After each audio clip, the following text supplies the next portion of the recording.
I assume everybody has seen Falcon and the Winter Soldier by now. Wasn't it good? While most would agree that it was, there's a group of people who thought otherwise. I could show you exactly where that divide starts. At this point right here, people thought, come on, that's unnecessary.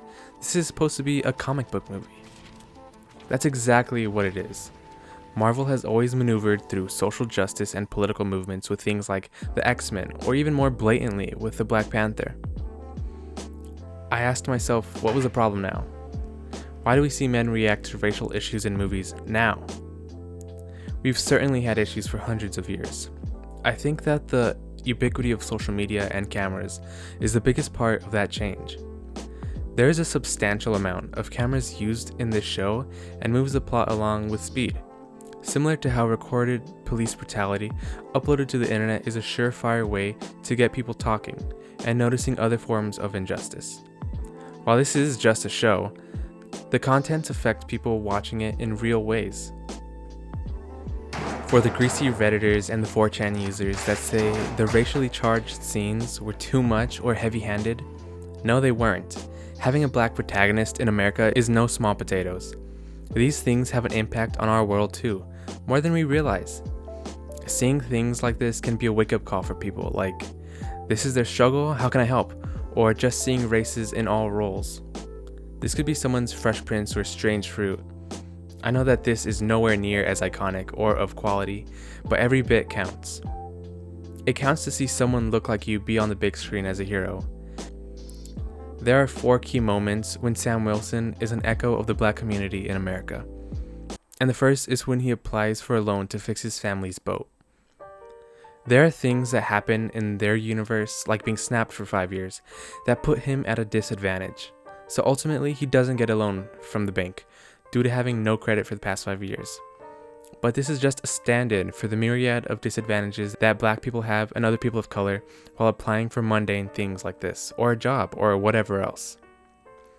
The second was when Sam is in Baltimore, and it's really more of Isaiah Bradley's time to shine. He's a man from the past that spent 30 years in prison for being a so-called threat for being black and having the super serum in him. He was just as capable as Steve Rogers, but the US saw him and his buddies as disposable, and they had treated him so, and swept him under the rug. Until the end of this season when Sam, as usual, does the right thing and includes Isaiah into the museum at DC. And it's so heartwarming to see Isaiah give Sam a hug. It missed your eyes a bit. But on to number 3. Sam walks out onto the street with Bucky and they have an argument. We see 2 cop cars pull up and they're instantly questioning to see Sam's ID. And they ask Bucky if Sam's bothering him. This was that dividing part I was talking about. It's in the middle of the day and cops don't mind racial profiling even after the 2 have said that everything is alright. I don't even have to say much else. It speaks for itself.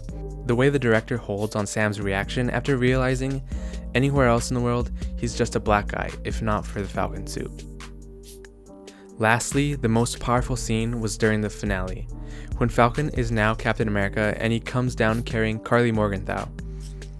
He ends up speaking to some senators voting on what to do with half of the population that was snapped. They say things like, but that's an easy way and inconspicuous way of belittling somebody. Sam takes it not as an insult, but as an opportunity to talk to these senators, with all the power in the world right now for half the people, hoping that he could change their minds on making them citizens, all while having red and blue flashing lights cast onto his face. In this show, it feels refreshing to see that no one is getting pinned down. The news cameras are on him, and it's a conversation, not pleading with an officer.